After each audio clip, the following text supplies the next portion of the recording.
Pouvez-vous vous présenter et revenir sur votre parcours? Donc, je suis Aïssatou Diallo Touré, mais tout le monde m'appelle Tissou. Je suis née au Libéria. J'ai fait une partie de ma jeunesse en France, à Angers plus précisément. Ensuite, je suis arrivée à Dakar dans les années 84, je pense. Donc, j'ai eu mon bac à Dakar, à Jeanne d'Arc, pour ensuite repartir en France pour faire mes études. Donc, je me suis lancée dans l'entrepreneuriat dès que j'ai terminé mes études, mais c'était géré par d'autres personnes. Mais ce qu'il faut savoir, c'est que moi, je suis issue d'une famille connue, une famille aisée. Et donc, lorsque je frappais à des portes pour qu'on puisse m'aider, on me reconnaissait. On me connaissait et les gens ne comprenaient pas pourquoi j'allais demander de l'aide. J'allais demander du travail parce qu'on connaissait mon papa. On me disait, mais pourquoi ton papa ne t'aide pas?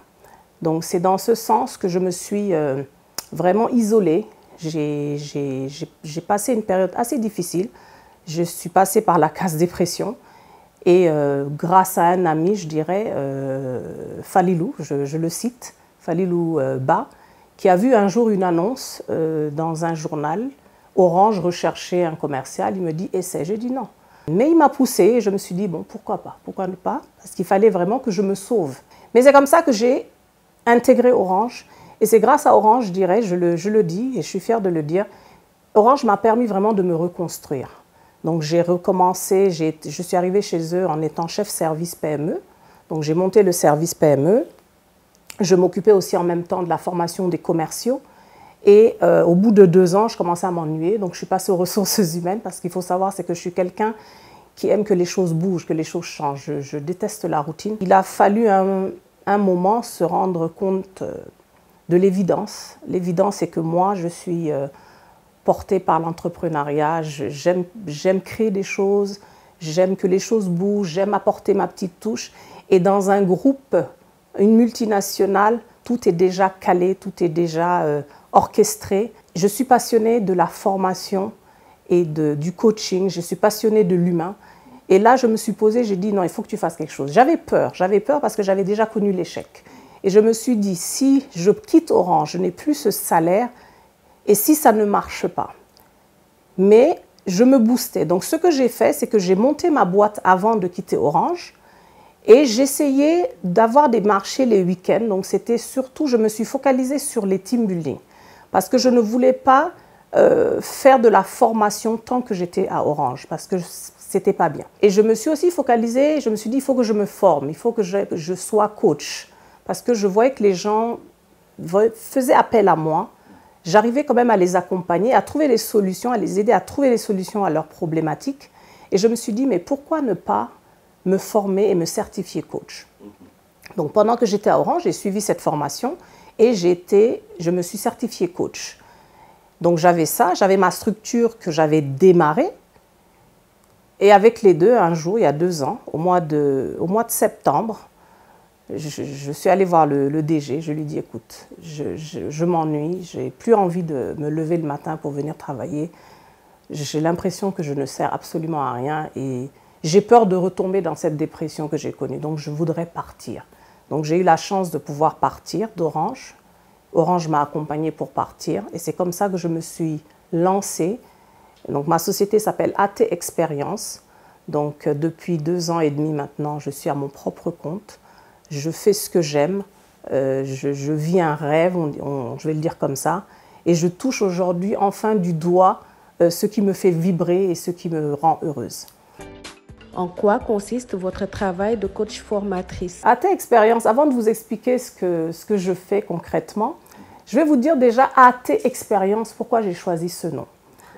AT, ça veut dire beaucoup de choses. C'est déjà action et transformation. Parce que si on n'agit pas, on ne peut pas se transformer. Mais AT, ça peut être aussi Aïssatou, mon prénom. Et T, Tissou, mon autre nom. Mais ça peut aussi être Aïssatou Touré. Donc, j'ai combiné tout ça et j'ai mis expérience parce que c'est grâce à cette expérience que j'ai acquise tout au long de ma vie qu'aujourd'hui, je peux accompagner d'autres personnes. Que je peux dire, voilà ce que moi j'ai vécu, voilà ce que j'ai appris. Donc, je vous offre mon expérience pour que vous puissiez aussi avoir votre propre expérience. Moi, je n'ai pas à apprendre.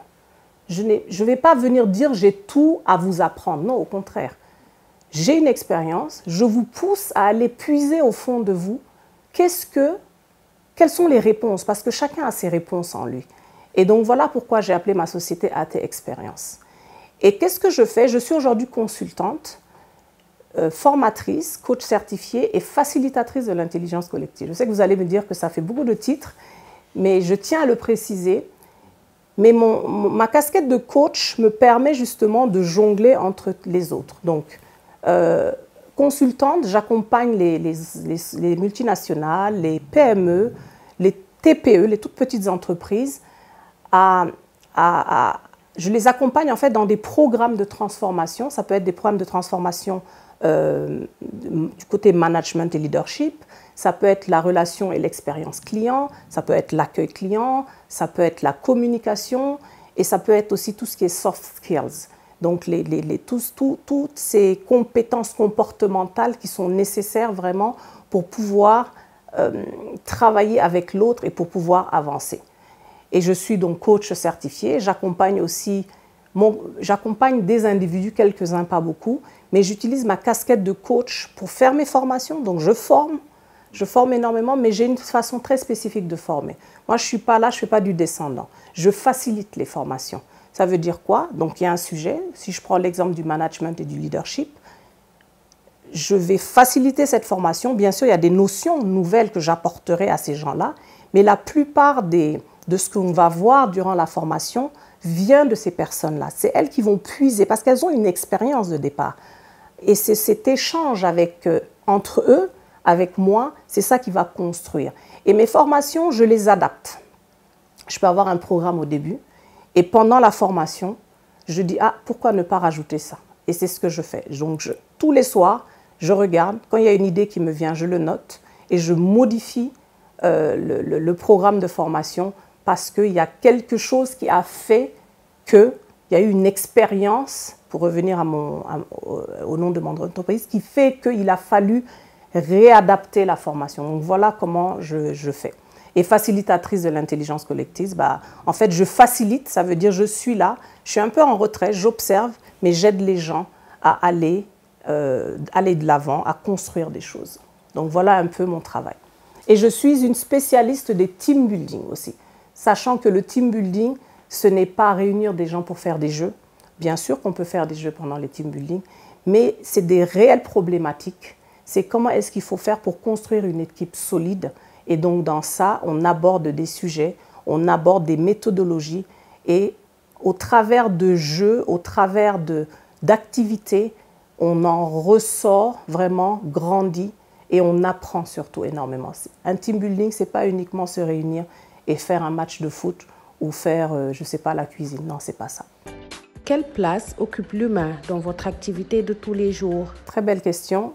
Moi, l'humain occupe la première place, occupe le centre vraiment de toutes mes activités. Comme je vous l'ai dit au départ, je suis passionnée par l'humain. Même s'il y a eu des déceptions, je remercie Dieu parce que ces déceptions ne m'ont pas fait détester l'humain. Au contraire, ça m'a grandi. Ça m'a grandi et ça m'a permis de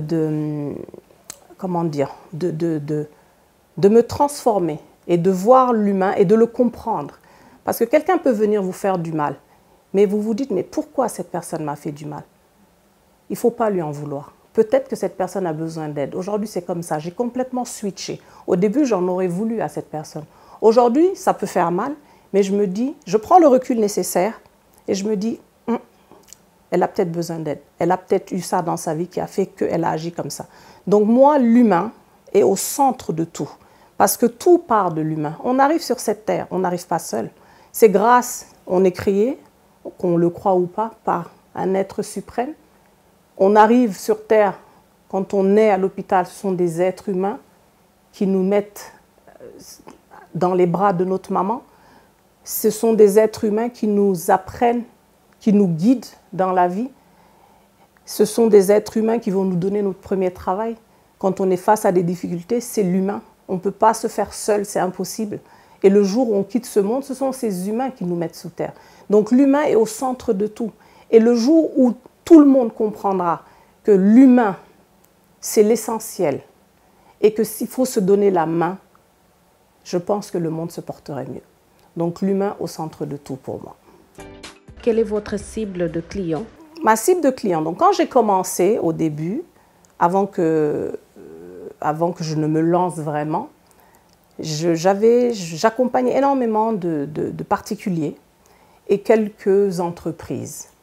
Et au fur et à mesure que j'avance, que j'arrive à toucher du doigt, que j'arrive vraiment à finaliser, à dire voilà aujourd'hui ce que je veux. Donc mes clients, mes principaux clients, ce sont donc les multinationales, ce sont les PME, ce sont les TPE, ce sont les organismes, ça peut être des sociétés de l'État aussi, ça peut être le système, moi j'ai beaucoup d'entreprises du système des Nations Unies, mais je réserve quand même une place aussi aux particuliers. Parce que si on les met de côté, c'est vrai qu'ils ont moins d'argent, mais moi, j'ai fait en sorte d'accompagner tout le monde. Il y a un budget que je mets, que j'aide, donc je prends de mon temps et de mes ressources pour pouvoir accompagner les autres. Comme j'ai dit, l'humain est au centre de tout. Donc je ne mettrai pas de côté les particuliers. J'ai d'ailleurs offert, il n'y a pas longtemps, des coachings à une quinzaine de personnes. C'était, je ne me rappelle plus, c'était par rapport à quoi, je ne me rappelle plus, mais c'est cette année, j'ai accompagné 15 personnes gratuitement, même si dans le coaching on dit qu'il ne faut pas le faire gratuit parce que ça n'engage pas la personne. Mais j'ai offert ça, il y en a qui sont allés au bout, il y en a qui ont lâché, donc je comprends mieux quand on dit qu'il ne faut pas faire gratuit. Mais quand on fait payer, ça engage la personne, elle va aller au bout. Mais ce qu'il faut savoir, c'est qu'on ne peut pas forcer, on ne peut pas coacher une personne si elle n'est pas prête. Il faut vraiment que ça vienne d'elle. Donc même les entreprises qui veulent inscrire leur personnel dans des programmes de coaching, il faut les associer à la décision. Il faut que ces personnes acceptent de se faire aider, de se faire accompagner, sinon ça ne marchera pas. Donc ma cible, c'est vraiment 80% les entreprises, mais 20% quand même les particuliers. Quel est votre mot de la fin? Le mot de la fin, je dirais, je vais aller sur la connaissance de soi. La connaissance de soi, pourquoi? Parce que tout part de la connaissance de soi. Aujourd'hui, tous mes programmes d'accompagnement, je commence par ça. Si on ne se connaît pas, on ne peut pas avancer dans la vie, c'est impossible. C'est parce que justement, j'ai appris à me connaître que j'ai pu dire aujourd'hui, j'arrête à Orange et je me lance. C'est parce que je me suis connue, j'ai vu mes forces, j'ai vu ce que je ne veux et ce que je ne veux plus dans ma vie, que j'ai pu dire, ok, je me lance.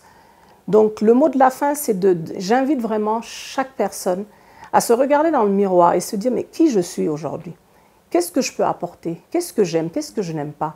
Et se dire vraiment, est-ce que je suis cette personne que je montre aux autres? Le vrai visage, est-ce que je suis cette personne ou est-ce que je joue à un jeu? Le jour où on arrivera à faire ça, à vraiment se dire, je veux être authentique, l'authenticité, il n'y a rien de plus beau que ça. Donc la connaissance de soi, faire le travail nécessaire pour savoir qui on est vraiment, faire le travail nécessaire pour savoir ce qu'on veut pour nous, faire le travail nécessaire pour dire j'accepte les autres dans leur différence et leur diversité, parce qu'on est tous différents. Et c'est cette connaissance de soi qui va nous permettre d'avancer. C'est cette connaissance de soi qui va nous dire oui, c'est ce que je veux faire pour moi. Parce qu'il n'y a rien de pire que d'être dans une entreprise, par exemple, et de devoir faire un travail qu'on n'aime pas. Juste regarder le salaire, les avantages, non. Ok, tout le monde n'est pas fait pour être entrepreneur. Tout le monde n'a pas ce courage-là pour dire oui, je veux changer d'emploi. Mais tout le monde peut apprendre à se connaître. Et il y a des outils, il y a des coachs, il y a des personnes, il y a des mentors, il y a énormément de choses aujourd'hui qui existent, qui peuvent nous permettre de nous connaître et de savoir exactement ce qu'on veut. Donc j'invite tout le monde à faire ce petit pas, ce premier pas, à se dire je souhaite me connaître pour que je sache ce que je veux vraiment pour moi.